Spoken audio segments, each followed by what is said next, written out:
From 2002 to 2014, the average cost of textbooks in the US more than doubled.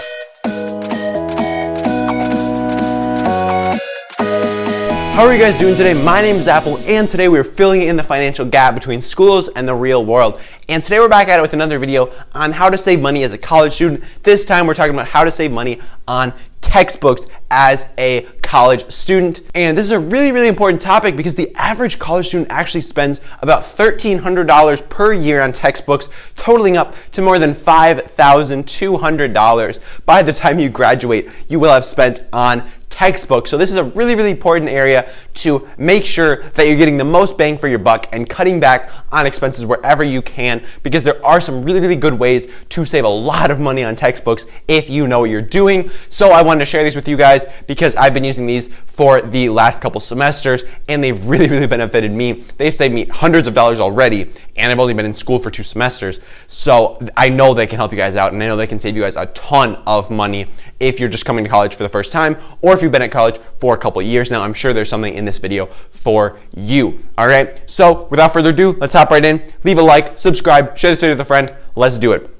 Number 1 is the bookstore. So what are we talking about at the bookstore? Bookstore is a no-go. Do not buy your books at the bookstore. That is number 1 mistake that all people make, all students make, especially freshmen. They buy all their books from the bookstore because they think that's what you do as a college student. Whereas you look at the upperclassmen, you ask them where they buy their books, they're like, no. No, I do not go to the bookstore. I do not touch the bookstore or the 10-foot pole, because that is where none of the deals are to be had. There is nothing you can get for cheap at the bookstore. The bookstore makes their money on markups, so they are charging you a premium for these products that you can buy much cheaper elsewhere. So with the bookstore, what it really comes down to is you're paying for convenience. You're paying for the privilege of being able to buy your books from the bookstore, where they're all like in one location. You know, it's easily located on campus, and you're really paying a premium for that convenience of being able to get all your books in one place and not having to go around. But you really don't have to shop around if you utilize some of the other tips that we're going to be talking about in this video. And one of my favorite places to buy textbooks is Amazon.com. So this is where I get the majority of my textbooks. I have not bought a single textbook from the bookstore yet. I have gotten all of the textbooks that I've had to buy off of Amazon, and that has been a much cheaper way for me to get my textbooks. I know first semester I compared the cost of like textbooks from Amazon, textbooks to the bookstore. The difference was literally hundreds of dollars, and I was only getting 2 textbooks. So textbooks are very expensive nowadays. You can easily spend like $250 on a textbook without even blinking an eye. So being able to get discounts on these textbooks, and huge discounts at that, is a very beneficial thing. And do not shop at the bookstore. They are really marking up their prices, and it's really going to cost you if you shop at the bookstore. Now, a little caveat here. There are some special like course packets and like lab manuals and stuff that you are going to have to buy through your bookstore. The university sets it up so you have to do that. So those you can't really get around. But for just like normal textbooks and like books in general, do not buy those at the bookstore. They're going to charge you so much more than you need to be paying. All right, tip number 2 is wait until after week 1 to get your textbooks. So now a lot of freshmen, they rush into college. They're like, oh my gosh, I need to get my textbooks right away. I need to be prepared for all my classes. We got to get going. This is college. This is real. We got to get going. But no, this is not how you do it. This is not how you play the game at all. You wait until after week 1 to get your textbooks. And I learned this sort of just by being lazy and by not wanting to buy my textbooks, not wanting to spend that much money on my textbooks. I was like, I'll wait it out, I'll see. And this actually really benefited me, because what some professors will do is on the syllabus or on their thing that they post, they will say, okay, you need this textbook, this textbook, this textbook, and you need to have these for the class. However, you get to class week 1 and they say, all right, so you really don't actually need this textbook. There's actually a free resource that works pretty well for it, but I just had to list this. So a lot of professors are required to list a textbook for their course, but a lot of times they don't actually use it. They're just required by the school to have a textbook listed when they don't actually use it that much in class. So ask your professor, talk to people who have taken the class in the past, and after week 1, just determine if this is actually something you're actually going to need for the class, or if it's something that you can get by without, if it's something that they're not actually going to rely on for the class. I mean, if it is a textbook that is required for the class and they actually use it, buy it, because you're not going to be able to get a very good grade in the class without the book. But wait until after week 1 and until after you have the answers to questions like, do you even need the book? Will an older edition work? Just what do you actually need to be successful in this class, and what have past students said about the textbook requirement for this class? All right, number 3 is very important, and I think a lot of college students, I don't know why they don't do this, and it just blows my mind why you would pick to buy a new textbook instead of a used textbook.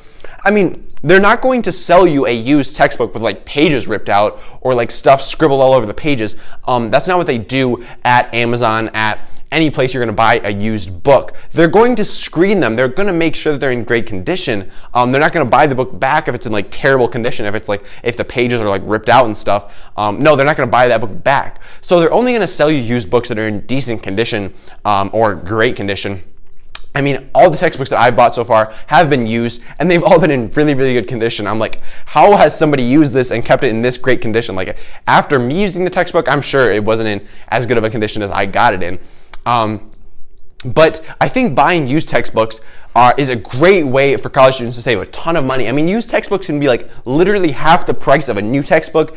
And what is the difference? Why is it worth twice as much to you to have that new textbook than a used one? It doesn't really make sense to me why somebody would choose to pay twice as much for a textbook that has never been opened before, as opposed to a textbook that has maybe been opened like twice before. So that's just my 2 cents there. I don't understand why college students don't always just buy the used textbook. And in order to find your used textbooks, I would just search the ISBN number on Amazon. So this is just a unique number for all books. They all have an ISBN number, and if you just type that number into Amazon, just the number, it'll find you that book exactly, that same edition, all that stuff, so you don't have to worry about the edition and everything. So just type in that ISBN number on Amazon, and you'll be able to find the cheapest version of that used textbook. All right, number 4, this sort of ties in with number 3, but number 4 is to rent. Rent your textbooks. This is personally what I do. I have 1 textbook on rent right now. I really only needed 1 textbook this semester, which was really, really nice. And I'm able to rent it. I'm renting it used, actually. So I'm tying together 3 and 4. And I think that's just like the best way to do it. So buy used, rent it. So rent used, and rent used not from the bookstore. Because usually you can't even rent used from the bookstore. You can sometimes, usually what you can do from the bookstore is you can buy it used and then sell it back to them. But when you sell it back to them, it's pretty much like GameStop. I don't know if you ever played video games as a kid, but if you bought a video game from GameStop, you bought it for like $60, and you bring it back like a day later, literally a day later, and you try to sell it back to them, they will honestly give you like $1.12 for that $60 game you just bought yesterday. And if you wait like a year, if you're like done with that game in a year, you want to sell it back to them, they'll give you like 2 cents for it. It's ridiculous, but that's honestly what the bookstore is doing too. If you bring them back a book, that you bought from them for like $250 at the beginning of the semester, end of the semester, it's worth to them like $2.15. So it's just, it's ridiculous how little money you can get from a textbook buyback from your bookstore. But if you rent from Amazon, you can rent for like, I'm renting like a $200 textbook right now for like $38, I think. So as you can see right there, it's like a 5 times discount. So good stuff there. If you rent used compared to buying at the bookstore, there's just an insane amount of difference there. You can save a ton of money by doing that. And like I said, I'm renting from Amazon right now, and they offer a really, really nice rental service. So basically what you do is they send you the book at the beginning of the semester, and once the semester ends, they give you like a week or 2 to get it in the mail. They pay for shipping both ways. If you have Prime, I don't know how it works if you don't have Prime, but I have Prime, so they pay for shipping both ways. So all I do is pay for the book and send it back to them, and then we're good to go. So that's a really, really good thing. I would really recommend you do that. For all of your textbooks, honestly. Amazon has a huge library of textbooks that they rent out. And why do you need the textbook beyond after just taking this class? I mean, it might be really interesting information, but a lot of the stuff in the textbook you can honestly find online. And if you take notes in the class, if you learn the stuff, then you should be fine without the textbook for the rest of your life. I mean, I know most people don't just crack open a textbook for some fun reading on the weekends. So you probably don't need this textbook. You're probably not going to want it. going forward, and I would just recommend renting pretty much in all cases. I can't really think of a scenario where you wouldn't want to rent instead of buying. It's cheaper, and you don't have to worry about dealing with this book after the semester is over. All right, number 5, this one's really, really good. It's asking your friends and looking at Facebook pages. So what I mean by this, ask your friends who have taken the class before if they have the textbook, if they didn't sell it back, if they didn't rent it, and buy it from them. Because what you can do is you can offer them more money than the bookstore would, and you can get the book for cheaper than you could elsewhere. So everybody wins because you're cutting out that middleman, and then you're able to give this person more money. They're able to sell it to you for less money, and everybody wins. So definitely relying on friends who have taken the class before is a great resource. And like I said, definitely ask them if they actually had to use the textbook when they were in the class, because again, some professors will just put it on there to have it on the syllabus and because it's a requirement, but make sure that it's actually going to be required, that's actually going to be beneficial to you before you go out and buy it. And with a Facebook page, what I'm talking about here is a lot of schools, pretty much all schools, I think, at least big schools, have a Facebook page for textbook exchange. So students who have taken the class in the past, they'll be like, okay, I have this textbook for Anthropology 101. Anybody want to buy it? And then I'm taking Anthropology 101 next semester, so I'm like, I want to buy it. So then I buy that book from them, and they get more money than they would have from the bookstore. I get it for cheaper than I would have from elsewhere. So everybody wins. So be sure to take advantage of these Facebook pages and talking to your friends who have taken the class in the past, so that and it's a good way to sell your textbooks as well. So if you do end up buying, I would definitely recommend buying used, obviously, but if you do end up buying, it's a good way to sell your textbooks for more money than that $2.15 that the bookstore is going to offer you for that textbook. All right, so next, number 6 is to share a book with a friend. So this one, I personally have never done this before, but because I've never taken a class with a friend, I've never been going into a class knowing somebody who was also going into that class, so I haven't had this opportunity yet, but this sounds like a really, really good option for a lot of people. So basically what this means is you go in 50-50 with this other person on a textbook. So right there, you just cut the price in half. If you're renting it used, you might have just cut the price by like tenfold. So you might be paying like $20 for this $200 textbook if you're renting used and sharing it with a friend. So right there, that's a win. So, but the downside, there's some downsides with sharing a book with a friend, obviously, is the logistics. So it's a little bit trickier to navigate if you need to rely on this book a lot, if you need to take a lot of notes, just navigating who is going to have the book and when, and being able to get access to that book when you need it. So this can be a little bit trickier. If it's an online book, if it's an ebook, that can be really, really easy because you'll just both have access to it. But in my opinion, in most cases, the pros do outweigh the cons for this scenario. And you can even form like a little study group out of it if you study together with this person. And have the textbook together, then it can just be a way for both of you guys to learn faster and learn, get it more locked down in your head, more concrete. So it can be a great way to save money and actually form a study group in the process. All right, number 7 is to use the library for what you can. So library, I think this, oh man, among college students, libraries are just so underutilized, in my opinion. And among people in general, I feel like, especially millennials, they just don't take full advantage of the library. I should really make a whole video about libraries. There's just so many beneficial resources that people don't even know about that they can get from their library. It's just a great, great place. Definitely look into what your library has to offer for free because it's some good, good stuff. But yeah, use the library for what you can. So what I mean by this is if you're in like say a literature class and you have to read like 8 novels over the course of this class, chances are, if you go out and buy all these individually, they're gonna be like $20 a piece, and you just drop like almost $200 for this class. However, if you only need each book for like a month or less, probably if you're reading 8 books in a semester, I mean, you probably don't need them for very long. Just go to the library, or check the book out for like 3 weeks or whatever, and then return it at the end. You just got it for free. You were able to read and take the notes and do all the stuff for your class, and you didn't have to drop $200 on this class for books. So this can be a really beneficial way to save money, not on textbooks per se, but on required readings for your classes. If you're in, say, a literature class or like, I don't know, poetry class maybe, I don't know.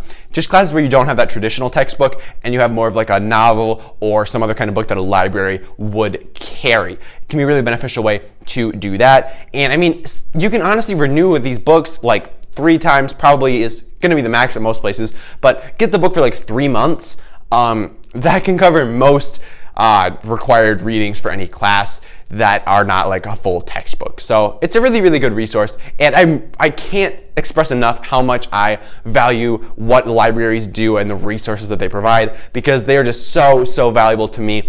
And I've gotten so many good resources from libraries that I'm just so happy for and thankful for. All right, so number 8 is, if you did not follow number 4, number 8 is to sell your textbooks. So you do not need these books after the class is over. I know you might have really enjoyed the class, you might have learned a lot, but you really don't need the book after the class is over. It's really not worth it to have this like 30-pound book sitting around in your attic or wherever you put it under your bed, I don't know, wherever you keep your textbooks. But it's really not worth it to have this book after the class is over. And you can really make a quick buck if you just sell it off to other students, sell it online, not to the bookstore because they're only gonna offer you like 2 cents for it, but sell it to some student, sell it to a friend who's taking the class next semester or whatever.